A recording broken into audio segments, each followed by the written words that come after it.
नमस्कार। आज दीपर दुनियार एक गुरुत्वपूर्ण खबर में आपन को स्वागत करुच्ची। आज खबरटी हेउची वर्षा अपेक्षा चाषी केनाल शेष मुंडरे पानी नहीं। केन्द्रापड़ा ता एक साथे 2024 अक्षय तृतीया को इतिमध्य 1.5 मास बीती। केन्द्रापड़ा जिलार चाषी क्षेत्र में हल करी वर्षा को अपेक्षा करिसेंती। झिपिझिपि वर्षा हेउथिबा बेले असरे 2 असरा भल वर्षा हेले चाष जमी पानी होंता बोली चाषी कहिसेंती। केनाल जलसेचन व्यवस्था एठारे एक प्रकार बंद हो जाइछि, कारण केनाल ठीक भावे खोला और सफाई हेउनथिबारु तळमुंड चाष जमी पानी पहुंची पारुनाही। एथिजोगु चाषी एबे चिंतारे पड़िछंती। जलसेचित अंचल भावे जहाँ कागजपत्र देखा जाउछि ता वास्तविक सत्य नुहे बोली राजस्व बैठक रे बहुबार आलोचना हेउछि। चिन्हट जमीर जल कर मिलुन थिले मध्य प्रशासनिक स्तर रे एथिपाई समन्वय कमिटी बसिबा संभव हेउनाही।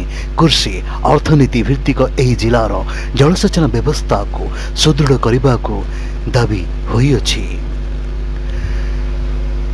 पूर्वतन जिला परिषद सभ्य गणेश चंद्र सामल कहिसेंती एने विभिन्न विभाग को सूचना अधिकार आईन रे तथ्य मगा जाइतला। राजस्व विभाग तथ्य अनुजाई जिल्लार मोट 85,690 एकर जमी पाई जलकर धार्य होइछि। अपर पक्षरे कृषि जल संपद औठा जलसेचन विभाग तथ्य अनुजाई केनाल माध्यम 46,727 हेक्टर अर्थात 1,15,445 एकर जमी को जल जोगाण हेउछि, जहाँ राजस्व विभाग तथ्य ठारू 29,545 एकर अधिक। जिल्लार आली राजनगर राजकनिका ब्लॉक अंचल रे केनाल नहीं।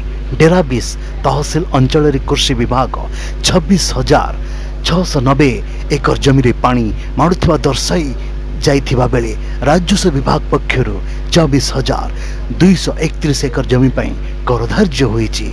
सेहीपरि गर्दपुर तहसील अंचल रे कृषि विभाग 2,592 एकर रु राजस्व विभाग 2,094 एकर। केन्द्रापड़ा रे 33,485 एकर रु 30,084 एकर।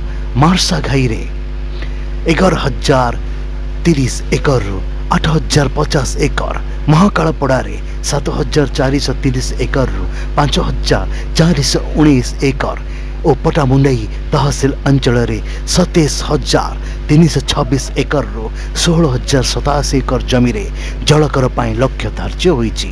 आईनजीवी सरोज राज सिंह कहिसेंती जिलापालଙ୍କ अध्यक्षतार राजस्व जल संपद उठा जलसेचन कृषि विभाग अधिकारी एक समन्वय कमिटी बसिया नियम अच्छी। कमिटी बैठक में जलसेचित जमीर आकलन सह अर्थकारी फसल अर्थात दिन संपर्क योजना प्रस्तुत होता है। फल जिलार कृषि नीति सफल होगा सह राजस्व आदाय पथ सुगम हुए। तेबे 27 वर्ष मध्य यही समन्वय बैठक बसी जना पड़ी ना। फल राजस्व आदाय बाधाप्राप्त सह प्रकृत जलसेचन जमीर आकलन हो पारुना।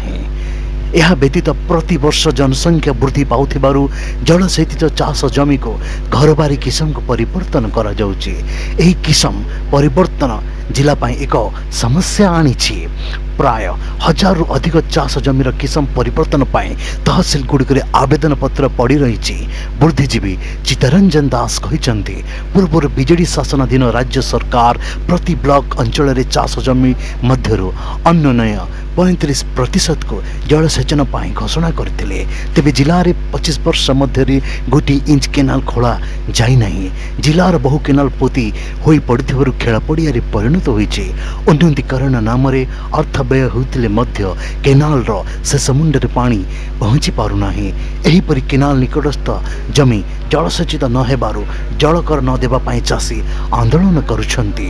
तुरंत एथिप्रति जिलापाल आरडीसी और जल संपद विभाग निजर देबा आवश्यक। ए संपर्के एडीएम पीताम्बर सामल को पचारिबारे नूतन केनाल खनन समय राजस्व विभाग सहित जल संपत्ति विभाग और अन्य विभाग समन्वय कमिटी बसी थाए।